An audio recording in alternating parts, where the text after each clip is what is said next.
Hello world. मेरा नाम अतुल सुभाष है। मैं तकरीबन 34 साल का हूँ। बैंगलोर में रहता हूँ।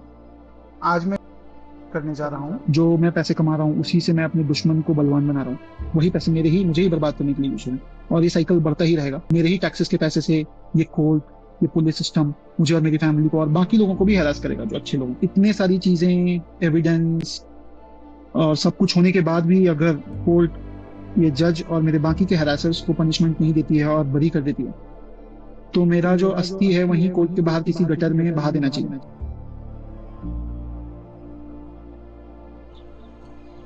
मैं 30 साल का होने वाला हूँ। ठीक है, अभी कुछ हफ्ते ही बचे हैं, उसके बाद मैं 30 साल का हो जाऊंगा। और यहाँ पे सबको पता है कि औरतों की तो हालत खराब है ही है इंडिया में। आदमियों की हालत ज़्यादा कुछ बढ़िया नहीं है। और ये जो है सारी की सारी चीज़ें इस केस से भी समझ में आया है जो अभी रिसेंटली हुआ है, जिसमें एक 34 साल के इंजीनियर ने अपनी जान दे दी, क्योंकि जो है सारा का सारा फॉल्स केस लगा हुआ था उन पर। अपनी बीवी से, अपने ससुर से, सास से, सारा का सारा जो है मतलब गेम खराब था। और ऊपर से जो है जज भी करप्ट था जो केस की सुनाई करता था। तो एक चीज सोच के देखो, तुम एक ऐसे देश में रह रहे हो जहाँ पे तुम्हें पता है कि सारी की सारी चीजें एक तरीके से तुम्हारे अगेंस्ट दौड़ेंगी जब तुम किसी भी दिक्कत में फंसोगे। और ये चीज आदमियों के लिए भी बुरी है, औरतों के लिए भी बुरी है, पर इस टाइम पे इन केसेस में जो सारे के सारे फॉल्स केस लग जाते हैं एकदम से, वो आदमियों के लिए बहुत बुरी है इस टाइम। तो अगर तुम इस टाइम पे आदमी हो, इंडिया में रह रहे हो, तो चीजें जो है ज्यादा कुछ रोज ही नहीं दिखती। अगर तुम यहाँ पे एक आदमी हो और तुम जितनी भी बार एक तरीके से अपने आप को इम्प्रूव करने की कोशिश कर रहे हो, प्रोग्रेस करने की कोशिश कर रहे हो, तो तुम्हें क्या कुछ चीजें दबा रही हैं। तुम्हें जो है सोसाइटल प्रेशर दबा रहा है, ठीक है। तुम्हें जो है लीगल सिस्टम दबा रहा है, तुम्हें करप्शन दबा रहा है। अब ये कोई हाइपोथेटिकल सिचुएशन तो है नहीं।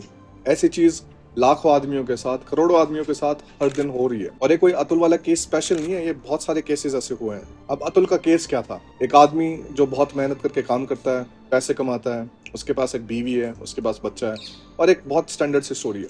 पर कुछ चीजें उसमें थोड़ी अलग है। अतुल की जो है 2019 में शादी हो जाती है, और उसकी शादी ऐसी होती है कि वो एक तरीके से एक्सटॉर्शन वाले सिस्टम में फंस जाता है। क्यों? जब भी कुछ ब्याह वगैरह होता है तो औरत ने मांग रखा होता है कि भाई मेरे को जो है 6 साड़ियाँ दो और जो है कुछ गोल्ड का सेट वगैरह दो। सासू ने जो है अपना 20 लाख के करीब पैसे ले रखे होते हैं इनसे, जो इन्होंने कभी लौटाए नहीं। उसके बाद जब ये सारा का सारा केस लगा, एक तरीके से स्टार्टिंग में जब इन्होंने पैसे देने से मना किया, जो कुछ भी हुआ, उसके बाद इन्होंने बहुत सारे फेक केसेस लगा दिए। अब फेक केसेस के सेटलमेंट में जो है इन्होंने 3 करोड़ रुपए मांगे बीवी ने। अब 3 करोड़ ऐसा अमाउंट है जो this is enough to break somebody, ठीक है। और ये चीज़ उसको भी पता थी, ये चीज़ सबको पता था, जज को भी पता थी। जज भी हर बार जो है एक तरीके से रिश्वत मांगता था कि भाई जो है हमें दे दो, हम यार ये जो है सारा केस निकलवा देंगे, तुम आगे देखते रहो। अब एंड में हुआ क्या? आदमी की बात भी नहीं सुनी गई और उन्होंने जो है सीधा जो है एक तरीके से डायरेक्टली डिसीजन पकड़ा दिया। और जो है तुम 40,000 की जगह अब 80,000 रुपये देते रहो एक ऐसी औरत को जो खुद से इंजीनियर है, खुद से MBA कर रखी है उसने, और जो है खुद से जो है बहुत बढ़िया पैसे कमा रही है एक्सेंचर में। और जब इस आदमी ने उस टाइम पे कोर्ट में हियरिंग में बोला था कि भाई जो है मैं जो सुसाइड कर लूंगा, तो जो है औरत कह रही थी कर लेना फिर सुसाइड, तो और जो है जज जो है हंस रही थी उसमें। इस टाइप का सिस्टम था उस टाइम पे। जो है कोई सीरियसली मानता ही नहीं इन चीज़ों को। अब ये कोई इकलौता केस भी नहीं था। एक केस में तो एक बाप पे ही बेटी के द्वारा रेप का केस लगा दिया गया। पता चला एंड में 5 साल के बाद जो है वो एक तरीके से केस फेक था, और जो सारा का सारा जो केस लगवाया गया था इस वजह से लगवाया हुआ था कि जो आदमी था उसको पसंद नहीं था कि उसकी औरत इस आदमी के साथ घूमती है, इस लड़के के साथ घूमती है, और इस लड़के ने एक तरीके से सारा का सारा उसको इंस्टिगेट करके केस लगवा दिया। 5 साल जो है वो तो 5 साल गए, जो है ना आसपास में किसी से बातचीत का बना, जो है वो 5 साल की जो तुम्हारी अर्निंग अपॉर्चुनिटीज थी वो और गई, उसके ऊपर जो माथे पे कलंक लग गया वो और ऊपर से, ठीक है। इंडिया में भी ये भी तो है, ये मानते थोड़ी ना कि भाई अगर तुम एक तरीके से इनोसेंट प्रूव हो जाओ तो सोसाइटी में तो फिर भी यही हो जाता है, भाई अरे इस पे तो वो केस लगा था, इसके तो जो है खुद की बेटी ने केस लगा दिया था। इस टाइप की कितनी चीजें होती है। दूसरे केस में क्या हुआ था? दूसरे केस में एक औरत ने आदमी पे केस लगाया कि भाई तूने जो है मेरा रेप किया था, ठीक है, फॉल्स केस था। उसके बाद जो है इस आदमी ने तकरीबन जो है 4 साढ़े 4 साल मतलब जो है इसने जेल में बिताए। और उसके बाद जब पता चला एंड में कि जो है इस औरत ने फेक केस लगा रखा था, ये जो है बहुत बढ़िया केस, मतलब एक तरीके से अच्छा केस था, क्योंकि इस केस में औरत पे ही उल्टा सजा डल गई थी, और जो है औरत को उतना ही टाइम बिताना पड़ा था जितना इस आदमी ने जेल में बिताया था। अब ये सफरिंग कोई कम थोड़ी ना होगी उससे। जो 4.5 और 5 साल की जो सफरिंग है ये तुम्हारी, वो तो इस आदमी को सहनी पड़ी, और वो बिल्कुल ही अनजस्ट थी। कोई भी अमाउंट, मतलब पैसे का कोई भी अमाउंट, कुछ भी चीज इस चीज को जो है ठीक नहीं कर सकती। देखो जब मैं इन सारी की सारी चीजों के बारे में बोलता ना, तो लोग बहुत किलसते हैं। उनको लगता है कि यार तू तो इंडिया के बारे में सिर्फ और सिर्फ बुरी चीजें बोलता है, तो अच्छी चीजें तो बोलता नहीं है, तो जो सारी की सारी नेगेटिव चीजें देखते हैं। मेरे को कुछ केसेस यहाँ पे इंडिया में हुए थे जिसके लिए मेरे को लॉयर्स लेने पड़े थे। लॉयर्स इतने बुरे तरीके से लूटते हैं यहाँ पे कि मतलब एक टाइम के बाद आदमी ये सोचता है सेंस बनता है इसको सारा का सारा देखने का, या फिर मैं जाके जो है काम एक तरीके से खुद से सॉल्व करवा लूँ। तो एक जो है मतलब ये सारा का सारा जो एक्सटॉर्शन वाला सिस्टम आ जाता है ना, एनआरआई के साथ तो मतलब और भी दिक्कतें होती है। एनआरआई के साथ क्या दिक्कतें होती है, उनको पता होता है कि भाई ये जो है आदमी बाहर रह रहा है, पैसे जो है यूरोज डॉलर में कमा रहा है, तो इसके पास तो पैसा होएगा ही, पैसा होएगा तो जो भाई ऐंठ लो इससे। तो ऑनेस्टी नाम की ना यार हमारे देश में चीज है नहीं, बहुत कम बहुत कम। अगर तुम्हें मतलब 10 ऐसे केस मिल गए ना कि जिसमें मतलब आदमी अच्छा था, जो जज अच्छा था, लॉयर्स अच्छे थे जिन्होंने तुम्हारा काम किया, तुम्हें कम से कम 100 ऐसे केसेस मिलेंगे जिसमें जो है उनको बस खाने की पड़ी हुई है। सेम काम है पुलिस में, सेम काम है यूनिवर्सिटीज में, सेम काम है तुम्हारा पब्लिक अथॉरिटीज में। इस टाइप की जो परसेंटेज है ना ये कुछ ज्यादा इंप्रूव नहीं हो रही।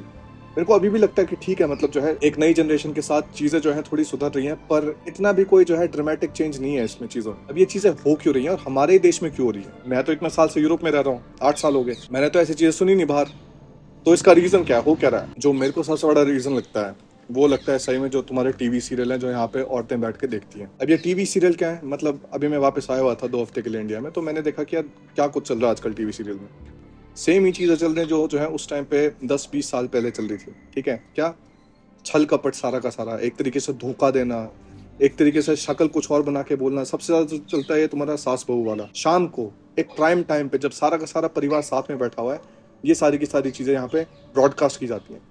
अब लोग समझते नहीं है, पर तुम्हारा सीरीज के वजह से इतना ज्यादा मेंटल प्रोग्रामिंग होती है जो तुम समझ नहीं पाते। बाहर के देशों में देखो ऐसा काम नहीं है, ब्रॉडकास्टिंग वाला सिस्टम तो गया, तो लोगों के पास है कि अब जो है जो कुछ भी मतलब अपना सीरीज वगैरह देखने खुद से वो देखिए, पर वो इन टाइप की सीरीज ज्यादा होती नहीं है। इस टाइप की नहीं होती कि मतलब जो है मैं किसी को ढूंढ के कुछ कर दूं और जो है उसके साथ जो है मतलब मैं बदला ले लूं, ये कर लूं वो कर लूं। ये इंडियन जो हमारी सीरीज है ना, इसमें ये बहुत ज्यादा है और ये दिखता भी है। जिस टाइप के लोग यहाँ पे बात करते हैं, ठीक है, जिस टाइप के मतलब एक तरीके से चुगली करते हैं, दूसरे के पीछे बोलते हैं, ये इंडिया में बहुत बुरा है। रिश्तेदारों में बहुत ज्यादा है, आस पड़ोसों में बहुत ज्यादा है, कॉलीग्स में बहुत ज्यादा है कि भाई फलाने ने तो है ये गाड़ी ले ली, वो तो ऐसा है, वो गाड़ी तो है उसने इस वजह से ली होगी, उसने तो ये काम किए होंगे। ये बहुत सारी बुरी बुरी चीजें होती हैं। मैं सच्ची बता रहा हूँ, मैं इतना खुश हूँ कि मेरा जब अलीना के साथ ब्याह हुआ कि अलीना इस सारे कल्चर में पली बड़ी नहीं थी और उसने ये सारी की सारी चीजें नहीं देखी थी। इसका फायदा मेरे को ये हुआ कि उसका एक तरीके से जो तो माइंड था ना, वो इस सारे के सारे गंद से, इस सारे के सारे टॉक्सिक नैरेटिव से भरा नहीं हुआ था। अनफॉर्चुनेटली यहाँ पे जो लोग होते हैं, यहाँ पे जो मतलब लड़कियां भी होती हैं, लड़के भी होते हैं, उन्होंने सारी चीजें देख रखी होती हैं। इससे होता क्या है, एक एनवायरनमेंट पैदा होता है मिसट्रस्ट का। उसका फायदा उठाते हैं जुडिशरी वाले हैं, लॉयर्स उठाते हैं, पुलिस भी उठाती है, सारे फायदा उठाते हैं। मैं तो देख बाहर जाके मैं बहुत खुश हूँ। ये सारी की सारी जब मैं चीजें देखता हूँ ना आके कि यार एक आदमी को अपनी मतलब जान लेनी पड़ी ये करने के लिए कि जो है मतलब मेरी जिंदगी एक तरीके से छूट जाए, मैं इस औरत से जो है दूर जा पाऊँ। बाहर थोड़े चलते यार ऐसे केसेस, बाहर तो ऐसी चीजें होती नहीं है। मैं तुम्हें बताऊंगा अभी थोड़ा आगे मतलब किस टाइप का सिस्टम होता है बाहर। बाहर सिंपल होता है कि यार तुम्हें साथ में नहीं रहना तो डाइवोर्स दो। डाइवोर्स कैसे होएगा, जो भी तुम्हारे एसेट्स होंगे दोनों के ब्याह के बाद के, वो सारे के सारे 50-50% हो जाएंगे, औरत के भी और आदमी के भी। वो तो फिर चीज बिल्कुल फेयर है, क्योंकि जो है सारे के सारे एसेट्स जो तुमने शादी के बाद साथ में बनाए वो एक तरीके से कंबाइंड एफर्ट माना जाता है उसको। तो इसलिए वो चीजें जो है सेपरेट होती है। जो भी चीजें तुम्हारे शादी से पहले तुम लेके आए थे शादी के अंदर, वो चीजें कोई भी मतलब 50-50 नहीं होती। दूसरी चीज जो मेरे को लगती है ना हमारे कल्चर में, वो है एक जो फेस सेविंग वाला जो कल्चर होता है कि मतलब एक तरीके से किसी से कन्फ्रंटेशन करके बात नहीं करनी।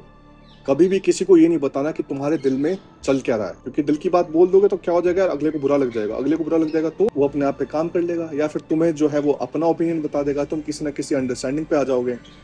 ठीक है, पर ये बात जो है लोग मानते नहीं है बिल्कुल भी। इनको लगता है कि अगर किसी को जो है चीज मैंने साफ साफ बोल दी तो उससे होता क्या है कि उसकी इज्जत कम हो जाएगी, और मैंने कुछ बोल दिया तो मेरी इज्जत कम हो जाएगी। अब इससे होता क्या है, जो तुम्हारा सारा का सारा जो रिजेंटमेंट है वो बॉटल अप होता रहेगा। ठीक है, वो उबलता रहेगा उबलता रहेगा उबलता रहेगा और फिर एकदम से फटेगा वो। तीसरी चीज मेरे को क्या लगती है कि जो जेंडर रोल्स है इंडिया में वो अभी भी बहुत रिजिड है। अगर तुम पैट्रियार्की का एक तरीके से मेथड देखो, रोल देखो, तो उसमें क्या होता है कि यार ठीक है, अब आदमी जो है मेन है, आदमी को जो है सारा का सारा भार उठाना है। आदमी जो है एक तरीके से औरत से कुछ चीज नहीं मांग सकता, आदमी जो है एक तरीके से इक्वल नहीं हो सकता। आदमी को जो है यहाँ रखा हुआ है, औरत को यहाँ रखा हुआ है बहुत सारे केसेस में। ठीक है, कई चीजों में मतलब ये ऑनेस्टली खराब है। ठीक है, कुछ चीजों में जो है एक तरीके से मतलब लोग काम कर जाते हैं इसके हिसाब से।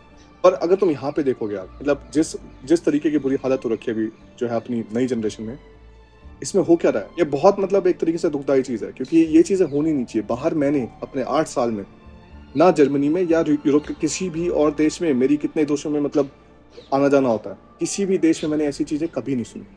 जो चीज़ें यहाँ पे सुनने को मिलती है कि किसी एक आदमी ने उस पर फेक केसेस लगे औरत के थ्रू, इसलिए उसने कर लिया क्योंकि जज हंस रही थी कि भाई ठीक है कर ले फिर सुसाइड, ठीक है। जज पैसे मांग रही थी, रिश्वत मांग रही थी। और ये कोई नई चीज़ नहीं है यार। जब मेरा और अलीना का शादी हुई थी ना, हमने शादी एक तरीके से हमने सोचा कि इंडिया में रजिस्ट्रेशन कराते हैं शादी की। तो हम यहाँ पे डिस्ट्रिक्ट कोर्ट में गए थे कुरुक्षेत्र में। डिस्ट्रिक्ट कोर्ट में जो तहसीलदार का जो तुम्हारा जो सेक्रेटरी वगैरह था, उससे बात करने गए कि मतलब क्या कुछ सिस्टम होता है। उसने बोला कि भाई 80,000 रुपये तो लगेंगे ऐसे ही। क्यों लगेंगे 80,000 रुपये? मैं कहा रजिस्ट्रेशन तो 1,500 रुपये की होती है। कहता नहीं 80,000 लगेंगे ही लगेंगे, क्योंकि हमें पता है तुम जो है वो बाहर वाली लड़की से ब्याह कर रहे हो और जो है तुम्हें बाहर जाना है, तो पैसे तो होंगे तुम्हारे पास। अगर हम 1-on-1 बैठे होते हैं ना, तो मैं बहुत सारी गालियां दे रहा होता इस टाइम पे, क्योंकि मेरे को ये चीज़ें पसंद नहीं है। मतलब इस चीज़ के मेरे को कोई अंडरस्टैंडिंग नहीं है कि आदमी कोई कितना बेशरम होके दूसरों के दुख पे, दूसरों की प्रॉब्लम से बेनिफिट करे। चौथी चीज़ क्या है? Lack of accountability. यहाँ पे जज कुछ कर जाए, पुलिस कुछ कर जाए, लॉयर्स कुछ कर जाए, कोई भी कुछ कर जाए तो किसी का कुछ होता है? केस चलते रहते हैं, तुम्हारा टाइम निकलता रहता है। मेरे नाना के साथ हुआ था, अब एक जमीन का केस चल रहा था उसमें। अब जमीन के केस में 20 साल तो उनके वैसे निकल गए। अभी जो है 78 के रखे हैं, 20 क्या 25 साल हो गए होंगे अभी, पर हो ही नहीं रहा कुछ सोल्यूशन। पहले किया, फिर उसके बाद जो है किसी और कोर्ट में चले गए, फिर किसी और ने कुछ केस कर दिया, फिर और बढ़ गया और बढ़ता चला गया। वो एक ही केस है वो, मतलब बस वो आगे एस्केलेट हो जाएगा, फिर किसी और से हो जाएगा, फिर किसी और से हो जाएगा।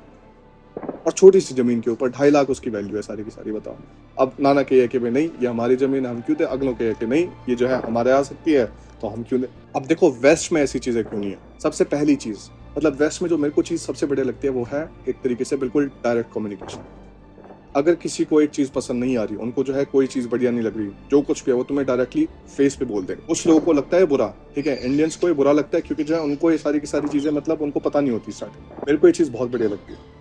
अब अलीना से मेरी बात होती है, मैं बोलता हूँ मैं देख यहाँ पे गीता जयंती का मेला लग रहा है, मैं तेरे लिए कुछ लेके आऊँ, नहीं लेके आऊँ, नहीं कुछ मत लाना, क्योंकि मेरे को जो है ये चीजें पसंद नहीं है, ठीक है, कोई दिक्कत नहीं है। अब आदमी जो है यूं सोच के बैठा है यार ये तो हमारे कल्चर की कोई रिस्पेक्ट ही नहीं करती, इसको जो है मतलब हमारे कल्चर की चीजें ही पसंद नहीं है, ये है वो है, 100 चीजें तुम मतलब अपने दिमाग में घुमा। उनको कुछ चीज खराब लगती है, सही लगती है, वही चीज वो तुम्हारे साथ शेयर कर देंगे ताकि तुम्हें पता हो कि तुम किस चीज पे काम कर सकते हो। सोच के देखो, मतलब तुम किसी का दिमाग तो पढ़ नहीं सकते ना।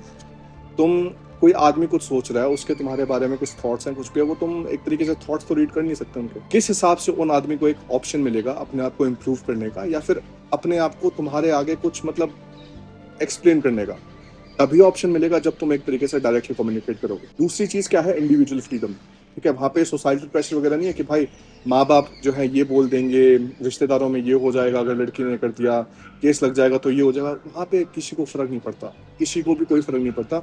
यह है कि भाई जब तक आदमी तू खुद से खुश है तब तक सब बढ़िया, तुझे दूसरों से कोई लेना देना नहीं है।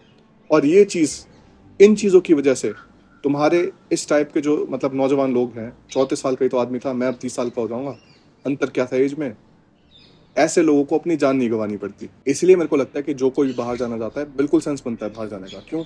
ये जो सारा का सारा टॉक्सिक एनवायरनमेंट है ना, इससे तुम्हें थोड़ी मुक्ति मिल जाएगी। मुक्ति मिल जाएगी, इन चीज़ों के बारे में तुम्हें टेंशन नहीं लेनी पड़ेगी, अपने पोटेंशियल पे तुम 100% काम कर सकते हो, सिर्फ और सिर्फ अपने काम पे फोकस करके बाहर निकल सकते हो और बढ़िया तरीके से अपने आप को करियर में प्रोग्रेस कर सकते हो और ऐसी ऐसी लाइफ जी सकते हो जो तुम बस यहाँ पे सोचते रह जाओगे। चाहे तुम यूएस चले जाओ, कनाडा चले जाओ, यूरोप चले जाओ, जहाँ मर्जी चले जाओ यार, मेन है बाहर निकलने का, क्योंकि बाहर एनवायरनमेंट बहुत अलग है हमारे देश से, ठीक है। ऐसे लोग हैं जिनको हमारे देश का एनवायरनमेंट बहुत पसंद है, उनको जो है सारी की सारी चीज़ें बहुत पसंद है। पर मेरे को ऐसा ही पता है, मैं तुम लोगों के मतलब व्यूज़ वगैरह, कमेंट्स वगैरह देख के ही बता रहा हूँ, मुझे ऐसे भी बहुत सारे लोग दिखते हैं जिनको ये चीज़ें पसंद नहीं है, जो लोग यहाँ पे अपने आप को एक तरीके से होम फील नहीं करते। अगर तुम यहाँ पे पिसते चले गए, जो मर्जी केस हो यार, ये थोड़ी ना सिचुएशन आनी चाहिए। तो मतलब तुम पैदा हो, इतना जो है तुम्हें माँ बाप ने बड़ा किया, तुमने इतने सारे एग्जाम्स दिए, तुमने इतने सारे एक्सपीरियंसेस लिए, तुमने पढ़ाई करी, तुमने मतलब क्या कुछ धक्के नहीं खाए, उसके बाद एक जो है औरत की वजह से जो है, और एक जो सारे के सारे लॉज हैं यहाँ पे, इनकी वजह से तुम अपनी जान गवाओ। ऐसा अगर तुम्हें लग रहा है ना कि ऐसे सिचुएशन हो, कुछ भी हो रहा है, तुम्हारे पास मीन्स है बाहर जाने की, तुम बाहर निकल जाओ। चाहे वो जॉब का हो, तुम जॉब में खुश नहीं हो, चाहे तुम परिवार में खुश नहीं हो, चाहे जो है तुम्हारे एक तरीके से फोर्थ तरीके से ब्याह कराया जा रहा है, या फिर जो है तुम्हें किसी कोचिंग में बिठाया जा रहा है जिसमें तुम्हारा मन नहीं है, कोशिश करो कुछ ना कुछ किसी न किसी तरीके से बाहर निकलने की। वहाँ पे जाके जो मेरे को एनवायरनमेंट मिला, वो एक बहुत पॉजिटिव एनवायरनमेंट मिला यहाँ के कंपैरिजन में। मेरे को याद है जब मेरा सिविल इंजीनियरिंग का पढ़ाई चल रही थी बैचलर्स की, इसमें मूर्थल में, तो जो हमारा प्रोफेसर था ना एचओडी, उसने एनओसी नहीं दे रहा था वो मेरे को एक कॉन्फ्रेंस में जाने के लिए जर्मनी, जहाँ पे मेरा पेपर एक्सेप्ट हो गया था। मैं कहा सर आपका क्या जा रहा है, मैं अपनी कॉस्ट पे जा रहा हूँ, मेरी एब्सेंस जो है मतलब लगेगी और उसको मैं एक तरीके से आगे कवर अप करूंगा, पर इसमें आपका तो कुछ नहीं जा रहा ना, आपको तो एनओसी देना है, मेरा पेपर पब्लिश हो जाएगा वहाँ पे, मैं जाके जो है एक तरीके से कुछ सीवी में लग जाएगा। नहीं माना, और फिर जो है कितने टाइम उससे बात कर करके जो है एनओसी मिला और जो है फिर आगे चीजें गई। जो भी आदमी पावर में है वो हर एक उस आदमी को एक्सप्लॉइट करने की कोशिश करता है, हर एक उस आदमी को नीचे दिखाने की कोशिश करता है जिसके पास कोई पावर नहीं है या फिर जिसको उससे कुछ काम चाहिए। सेम काम है यहाँ पे डॉक्टर पेशेंट का, सेम काम है यहाँ पे प्रोफेसर स्टूडेंट का, सेम काम है यहाँ पे सिविलियन और पुलिस का। बोलने को तो बोल देना यार, मेरे क्या चांसेस है कि मेरे साथ ऐसा केस बनेगा, क्या चांसेस है कि मेरे को एक ऐसी बीवी से मतलब प्यार करने को मिलेगा जो है इस टाइप की होगी, तो तुम लेना चाहते हो इस टाइप के चांसेस। बहुत सारे लोग ये भी बोलते हैं कि यार तुम जो मूविंग अब्रॉड की बात करते हो पूरे टाइम, वो जो है एक तरीके से एस्केपिज्म है, ठीक है। ये मेरे को एस्केपिज्म नहीं दिखता, मेरे को ये दिखता है एक तरीका जिससे तुम अपनी लाइफ को रिक्लेम कर पाओ, अपनी डिग्निटी फिर से ले पाओ और एक ऐसी लाइफ जी पाओ जहाँ पे तुम्हें पीस ऑफ माइंड मिले, क्योंकि वहाँ पे वर्क लाइफ बैलेंस बढ़िया है, इंडिविजुअल फ्रीडम बढ़िया है, लीगल सिस्टम बढ़िया है, टैक्स सिस्टम ठीक है तुम्हारा ज्यादा है पर कुछ मिल भी तो रहा है वहाँ पे तुम्हें। यहाँ पे क्या मिल रहा है, यहाँ पे तो कुछ भी नहीं मिल रहा। यहाँ पे तो तुम 30% टैक्स लो, यूरोप वाले टैक्सेस पे कर लो और तुम्हें मिल कुछ भी नहीं रहा यहाँ पे। जब भी मैं ये सारी चीजें देखता हूँ ना, मतलब मेरे को जो है बहुत अनकंफर्टेबल फील होता है, क्योंकि ये तो चलो ये केस हो गया, मैंने और भी केस देखे जहाँ पे मतलब जो है अभी रिसेंट केस था मेरे ख्याल से 7 महीने की लड़की के साथ है, मतलब कैसे कर लोगे यार, 7 महीने की लड़की के साथ कैसे कर लोगे, यूं बताओ। और ये चीजें मेरे को यहाँ पे देखने को ही क्यों मिलती हैं, मेरे को बाहर क्यों नहीं मिलती। जो मर्जी बोलो कमेंट्स में जाके जो है कोई भी अपना बकवास कर ले कि भाई हाँ ये जो है तू एंटी नेशनल हो रहा है, तो हमेशा इंडिया के जो है खिलाफ बकवास करता है, पर भाई पर्सनल एक्सपीरियंस है ये, मेरा एनेक्डोटल एक्सपीरियंस है मेरे दोस्तों के साथ भी कि भाई यहाँ पे चीजें जितनी खराब है ना, वहाँ पे हमने कभी भी ऐसी चीजें देखी नहीं है। तो तुम अब ऐसे देश में रहना चाहते हो, ऐसी जगह पे रहना चाहते हो, रहो, हम तो जो है बढ़िया बाहर जाकर रहेंगे, ठीक है। तो ये तुमने डिसाइड करना है।